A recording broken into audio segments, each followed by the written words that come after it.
V9 का भी value निकाल सकते हैं। क्लियर है? Yes sir. Yes sir. Already आप करते आ रहे हैं, ठीक है, लेकिन हम यहाँ पे किरचॉफ लॉ के थ्रू इसको सॉल्व करेंगे अब, और उसके बाद आपकी अटेंडेंस होगी सेकंड, और आप फिर जा सकते हैं।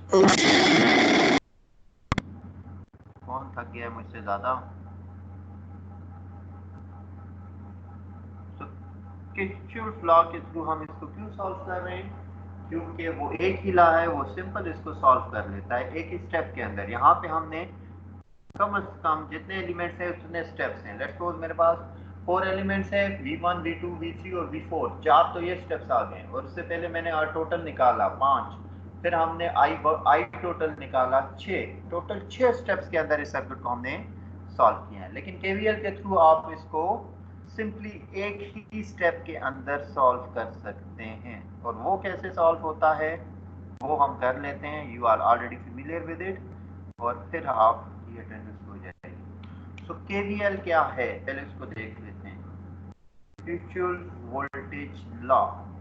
किरचॉफ वो फिजिस्ट था जिसने ये वोल्टेज लॉ और करंट लॉ हमें दिए थे, या उसने डिफाइन किए थे, इसलिए उनके नाम जो है उसी के बेस पे रखे हुए हैं। वोल्टेज लॉ, अच्छा दो तीन चीजें मैं आपको पहले से बता दूं। वोल्टेज लॉ का मतलब क्या है? V stand for voltage, L stand for law. So सबसे पहले आपको ये याद रखना चाहिए कि ये वो लॉ है जिसके अंदर आपने हर वैल्यू वोल्टेज की फॉर्म में लिखनी है, because it is voltage law.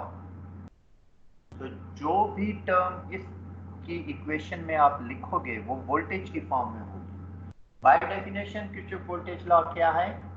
Kirchhoff voltage law जो है वो लूप के ऊपर अप्लाई होता है। तो पहली चीज आप लोगों ने याद रखनी है कि किरचॉफ वोल्टेज लॉ लूप के ऊपर अप्लाई होता है, तो आपको सर्किट के अंदर लूप चाहिए। दूसरी चीज, किरचॉफ वोल्टेज लॉ के अंदर जब आप लूप आइडेंटिफाई कर लोगे तो आपने हर वैल्यू जो होगी या एलिमेंट होगा उसकी वोल्टेज आपको पता होनी चाहिए, और वोल्टेज के अंदर उसकी वैल्यू आती है और उसकी पोलैरिटी आती है। सो वोल्टेज के लिए आपको एलिमेंट की वोल्टेज की वैल्यू और पोलैरिटी का पता होना चाहिए। और तीसरी के अंदर फिर आप वोल्टेज लॉ को अप्लाई करते हैं, और अप्लाई करने के लिए उसकी डेफिनेशन पता होनी चाहिए। तो according to Kirchhoff voltage law, definition is the algebraic sum of all voltages in a loop is equal to 0. The sum of all voltages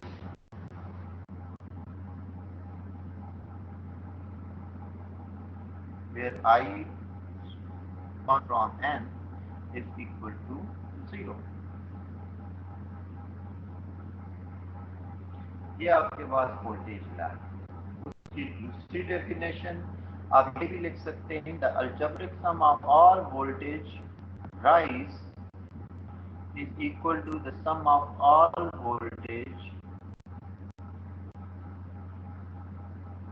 drop. ये तो आपको मिलती है बुक्स के अंदर। वोल्टेज राइज क्या होता है, वोल्टेज ड्रॉप क्या होता है, ये तो आप लोगों को पता होगा। कौन बताएगा मुझे?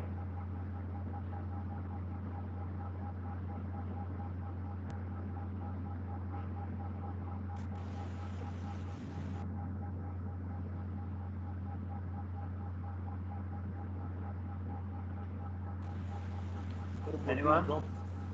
वोल्टेज ड्रॉप तो सर वो IR होता है सर। जी, वोल्टेज ड्रॉप तो सर वो जो IR हम इसे कहते हैं वोल्टेज ड्रॉप को। आवाज बहुत स्लो है आपकी।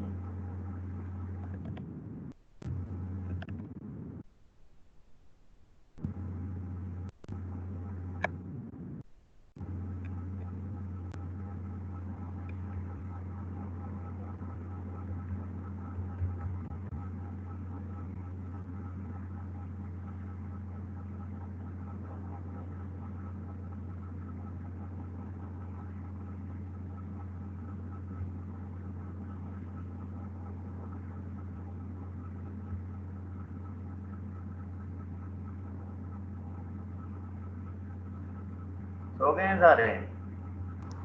सर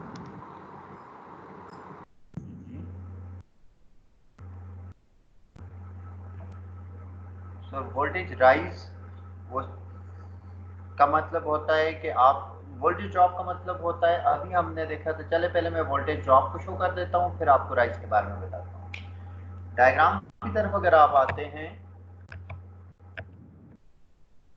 तो वोल्टेज राइज का मतलब होता है वो एलिमेंट जो आपको वोल्टेज दे रहा है या जिस एलिमेंट के अक्रॉस आपकी वोल्टेज बढ़ जाती है लूप में या सर्किट के अंदर। सो अभी हमने देखा था कि हमारे पास इस सर्किट के अंदर हमारे पास करंट जो है वो बैटरी के पॉजिटिव टर्मिनल से आएगी और यूं इस सर्किट के अंदर पास होगी, और इस वजह से हमने जो आके रेजिस्टर आ रहे थे पहले हमने कहा था कि वोल्टेज की पोलैरिटी प्लस होगी और फिर माइनस होगी। क्यों? क्योंकि वोल्टेज हमेशा हाई पोटेंशियल से लो पोटेंशियल की तरफ जाती है, यही बात है।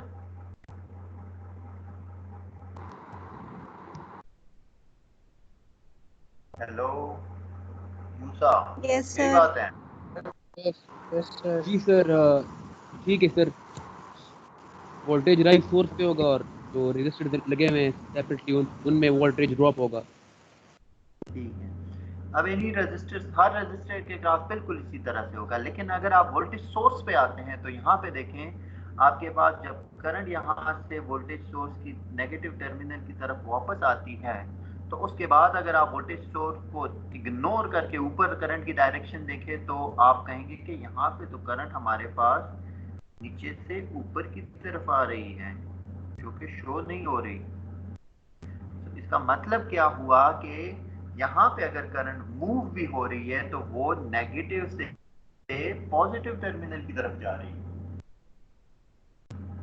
तो कन्वेंशनल करंट के केस में जब आप नेगेटिव से पॉजिटिव की तरफ जाते हो तो जनरली उसे हम वोल्टेज राइज कहते हैं, लेकिन अगर आप पॉजिटिव से नेगेटिव की तरफ जा रहे हो तो वो वोल्टेज ड्रॉप होगा। अब इस किस्म के सर्किट में जो एक्टिव एलिमेंट्स होते हैं उनके अक्रॉस वोल्टेज राइज होता है, और एक्टिव एलिमेंट हमारा जो स्कोप है उसके अंदर सोर्सेज होती हैं। ठीक है, हम डायोड ट्रांजिस्टर और दूसरी चीजों की तरफ नहीं जाएंगे, वो बात की बात है, वो इलेक्ट्रॉनिक्स की उसमें आ जाता है। यहाँ पे हमारे पास वोल्टेज राइज कब होगा? एक्टिव एलिमेंट के लिए होगा, और वो हमारे पास सोर्सेज हैं, चाहे वो वोल्टेज सोर्स हो चाहे वो करंट सोर्स हो। और वोल्टेज ड्रॉप जो आएगा वो हमारे पास पैसिव एलिमेंट्स में आएगा।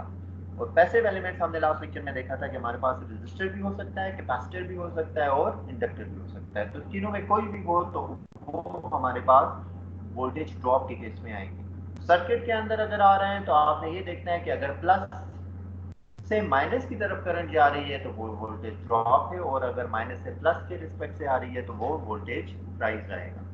लेकिन उसको याद रखने की जरूरत नहीं है, हम सर्किट को सॉल्व करते हुए उसको देख लेते हैं कि हम यहाँ पे इसको किस तरह से देख सकते हैं। तो केवीएल यहाँ पे अप्लाई करते हैं इस सर्किट के ऊपर और देखते हैं कि हमारे पास क्या होगा।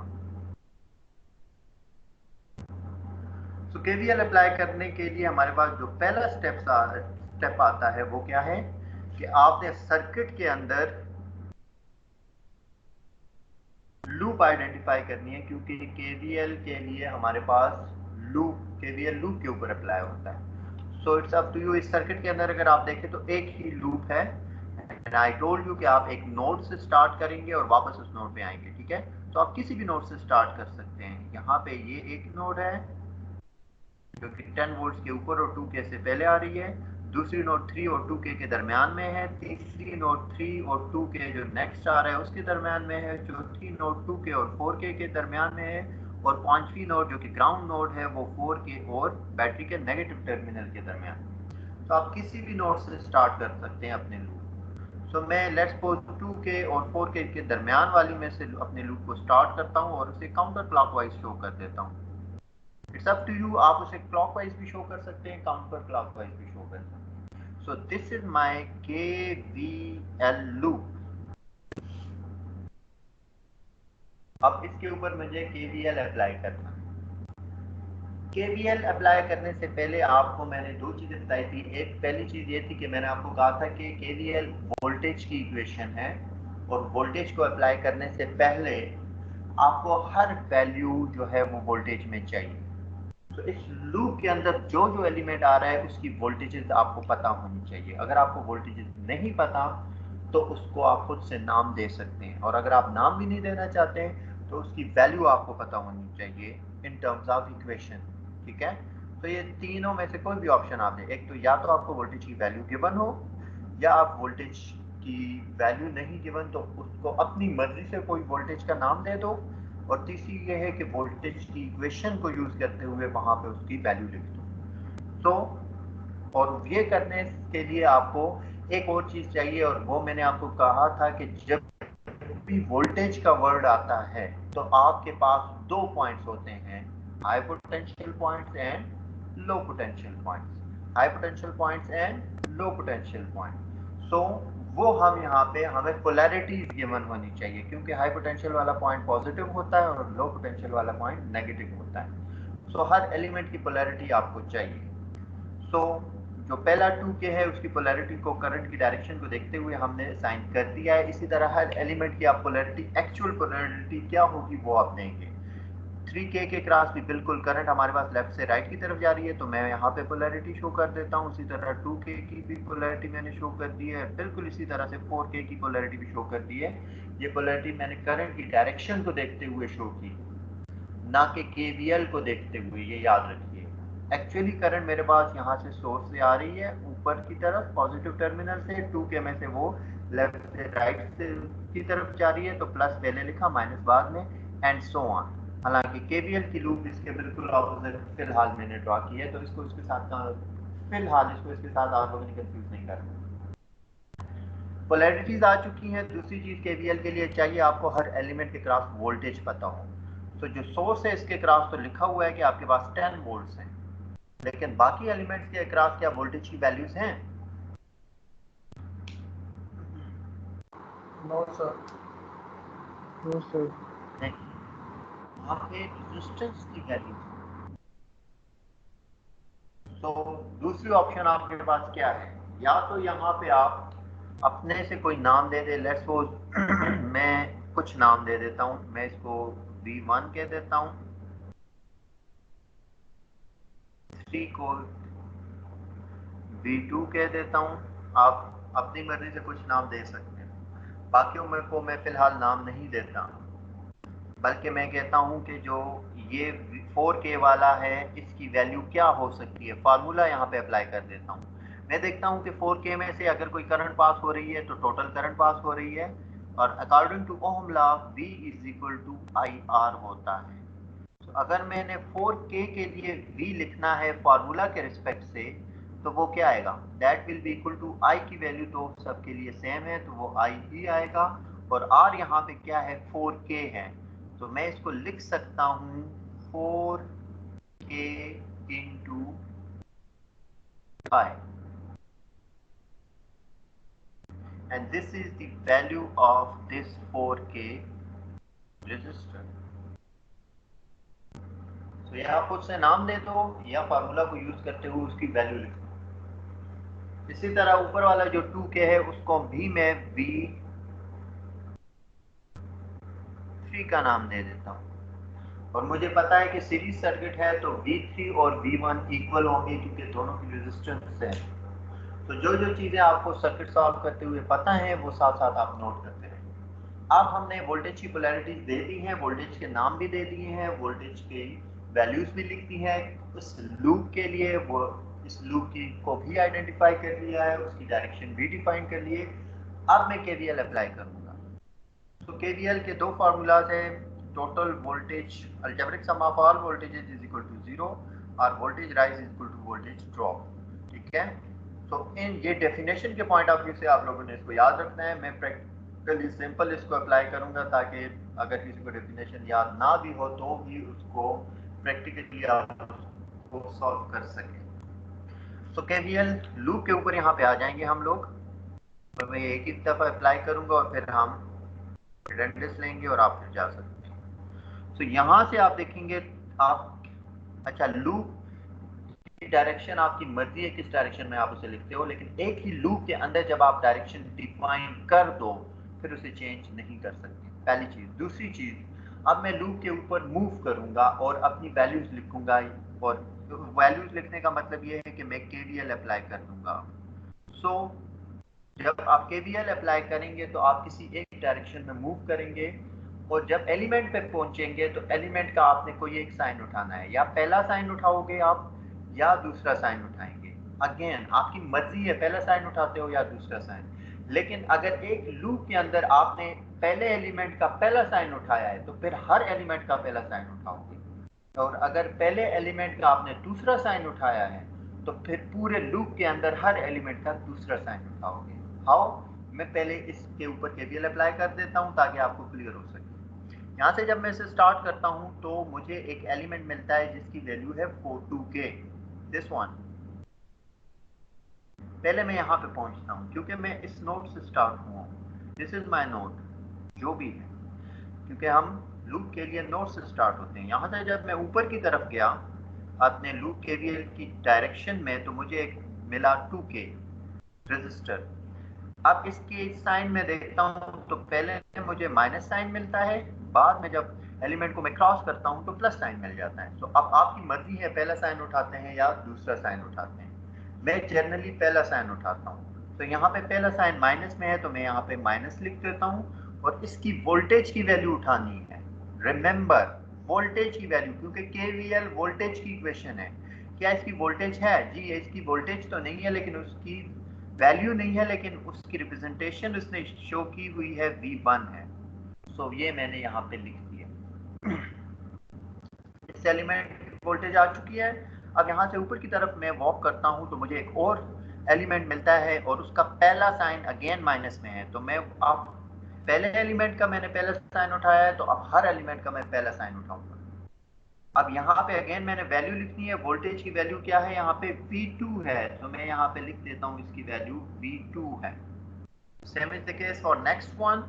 वहां पे आके मैं देखता हूँ कि पहला साइन मेरे पास माइनस में है तो मैं फिर माइनस लिखूंगा, एंड वोल्टेज की वैल्यू गिवन है V3, तो मैं V3 लिख देता हूँ। अगर वोल्टेज की वैल्यू नहीं होगी तो आप खुद से कुछ लिख सकते हैं, फार्मूला से लिखेंगे तो वो लास्ट जो रजिस्टर है वो उसके रिस्पेक्ट से फिर लिखना है। नेक्स्ट जब V3 से मैं आगे आता हूँ तो मुझे एक एलिमेंट मिलता है जिसका पहला साइन मुझे प्लस मिलता है। तो अब मैं इसको प्लस लिखता हूँ और इसकी वोल्टेज की वैल्यू क्या है? 10 वोल्ट्स है, तो मैं यहाँ पे 10 लिख देता हूँ बिकॉज 10 इज अ वोल्टेज। आगे आता हूँ तो मुझे एक एलिमेंट मिलता है 4K और इसका पहला साइन माइनस है, तो मैं माइनस लिखूंगा। और 4K की वोल्टेज की वैल्यू क्या है? तो वोल्टेज की वैल्यू यहाँ पे मैंने पहले फाइंड की थी 4KI, तो मैं वो यहाँ पे लिख देता हूँ 4K इंटू आई जो है ये इसकी वोल्टेज की वैल्यू है। अब मैं जहाँ इसको जब मैं पास करता हूँ तो मेरा वो पॉइंट आ जाता है जहाँ वो नोड आ जाती है जहाँ से मैंने स्टार्ट किया था। तो जब आप उस नोड पे वापस पहुँच जाते हो तो आप इक्वेशन के अंदर आप लिखेंगे इक्वल्स टू 0 कि मैं अपने इनिशियल पोजीशन पे पहुँच चुका हूँ। ये आपकी केवीएल अप्लाई हो गया है। केवीएल अप्लाई होने के बाद अब ये जो एक इक्वेशन आई है इसके अंदर पूरा लूप आपने सॉल्व कर लिया है। पिछले केस में हमने 4 वैल्यूज V1, V2, V3 और V4 फाइंड की थी, टोटल रेजिस्टेंस निकाली थी और टोटल करंट निकाली थी। लेकिन यहाँ इस इक्वेशन के अंदर सारी वैल्यूज हैं। कैसे हैं वो अभी जब आप इसे सॉल्व करेंगे तो आपको मिल जाएंगे। V1 की वैल्यू अगर आपने निकालना है तो अगेन फार्मूला आप यूज करोगे। V1 किसके इक्वल होगा? IR1 के इक्वल होगा। R1 आपके पास यहाँ पे क्या है? 2K। तो आप इसको लिख सकते हैं कि V1 is minus 2K into I1 I सबकी सेम है तो इसको I1 में नहीं लिख रहा, मैं I लिख रहा हूँ। फिर माइनस V2 की तरफ आते हैं। V2 के रजिस्टर की वैल्यू 3K है तो अब उसको भी आप लिख सकते हो 3K इंटू I। इसी तरह V3 की वैल्यू क्या है हमारे पास? 2K into I plus 10 minus 4K into I is equal to 0। अब इस इक्वेशन में आप देख सकते हैं कि V1 की वैल्यू भी है, उसको अलग से सॉल्व करने की जरूरत नहीं है आपको। V2 भी यहाँ पे है, V3 भी यहाँ पे है और ये वैल्यू भी यहाँ पे है। यहाँ पे एक अननोन है and that is I. So I वाली टर्म एक तरफ कर लेंगे और बाकियों को दूसरी साइड पे लेके जाके सॉल्व कर लेंगे। अब I वाली टर्म के साथ माइनस है तो I वाली टर्म को मैं दूसरी साइड पे लेके जाऊंगा और जिसके साथ प्लस है उसको इधर ही रहने दूंगा। So I will get 3 plus 2 plus 2 plus 4. You can say minus 11k into I plus 10 is equal to 0, or you can say that I is equal to minus 11k is equal to minus 10, minus cancel हो गया minus के साथ, I will be equal to